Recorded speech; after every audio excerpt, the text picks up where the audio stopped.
यहाँ पर भगवान ने कहा अभयम सत्व संशुद्धि ज्ञानम योग व्यवस्थितः।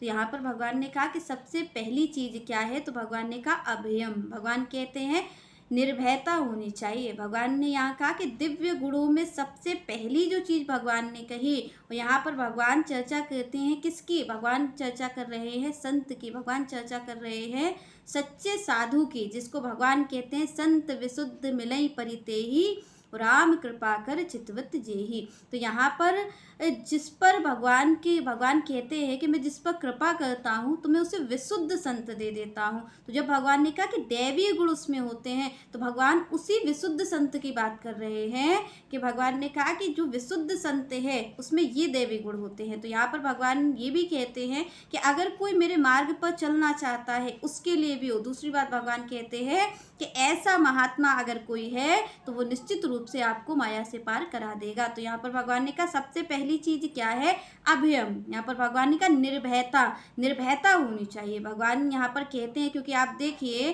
कि आप और हम गुरु खोजने के लिए जाते हैं कि हमें गुरु मिल जाए, हमारी माया से मुक्ति हो जाए। आप देखिए कि प्रत्येक व्यक्ति जो है वो इसी में ही लगा हुआ है कि भाई मेरी माया से मुक्ति हो जाए, मैं भी इस माया से मुक्त हो जाऊं और मुझे भगवान की प्राप्ति हो जाए। पर यहाँ पर आप देखिए कि आप अगर गुरु को ढूंढने जाओगे तो निश्चित रूप से आप भटक जाओगे, क्योंकि आप देखिए कि आज तो संसार में सब कुछ हो रहा है, सब तरीके के लोग हैं। सच्चे संत भी यहाँ पर वास करते हैं और अलग अलग तरीके के भी संत वास करते हैं। तो यहाँ पर भगवान कह रहे हैं जो वास्तविक संत होगा वही आपको मेरी प्राप्ति करवाएगा। तो यहाँ पर आपसे तभी कहा जाता है कि भाई आप कभी गुरु ढूंढने मत जाइए, आप गुरु मत बनाइए, आप तो केवल श्री कृष्ण से प्रार्थना करिए कि वो आपको गुरु से मिलाएं। और निश्चित रूप से आप देखेंगे कि भगवान ऐसी कृपा करते हैं कि जिस विशुद्ध संत की वो बात करे वो विशुद्ध संत आप तक आ जाता है।